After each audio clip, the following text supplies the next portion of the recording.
అందరికీ happy Sunday. ఈరోజు మా ఇంట్లో special chicken with bagara rice. ఇంకో స్పెషల్ కూడా ఉందండి. ఏంటనుకుంటున్నారా? అది చేసేది మా శ్రీవారండి. అబ్బాబ్బాబ్బా, ఏం చేస్తారండి, చాలా బాగా చేస్తారు వంటలు మాత్రం. అందులో నాన్ వెజ్ అయితే ఇంకా సూపర్గా చేస్తారు. ఆగండి ఆగండి, రోజు చేసి పెడతాడా నవ్య అనేరు. కాదండి, అప్పుడప్పుడు మాత్రమే, అది కూడా సండేలేనండి. ఈ వీడియో చూసిన కొందరు మాత్రం చెవులు కొరుక్కుంటారు అనుకుంటా. అయినా భార్యల్ని భర్తలు అర్థం చేసుకోకపోతే ఇంకెవరు అర్థం చేసుకుంటారు చెప్పండి. ఇంట్లో పిల్లలకు వంట చేసి పెడితే అదో పెద్ద క్రైమ్ కింద ఫీల్ అయిపోతారు కొందరు జనాలు. అట్లెందుకు ఆలోచిస్తారో నాకైతే తెలీదు. ఏమో లేండి, ఈ జనాలు ఎప్పుడు మారుతారో ఏమో. సండే వచ్చిందంటే వీళ్ళకి టీవీ ఉంటే సరిపోతుంది, ఇంకేం అవసరం లేదు. తిండి కూడా గుర్తురాదు మా ఊళ్ళకు.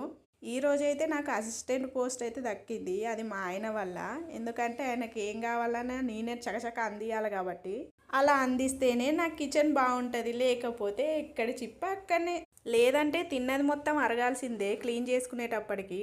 చికెన్ ఉడుకుతుంటే స్మెల్ మాత్రం అదిరిపోతుంది. మసాలాలు గట్టిగానే వేసినట్టున్నారు మా శ్రీవారు. ఇక మా సార్ అయితే చికెన్ కర్రీని తన స్టైల్లో సూపర్గా చేసిండు. చాలా బాగుంది టేస్ట్ మాత్రం.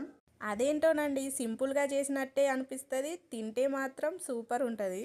అబ్బా, ఏముంది నీ చేతిలో మ్యాజిక్ అని నేనంటే, ఏముంది ప్రేమ తప్ప అని ఒక డైలాగ్ అయితే కొట్టిండు. అబ్బా, ఇలాంటి డైలాగులకే కదా మన ఆడవాళ్ళం పడిపోయేది. సూపర్ ఉంది డాడీ అని అయితే చెప్తుంది చిట్టి తల్లి. ఎందుకంటే వాళ్ళ డాడీ చేసిండు కదా.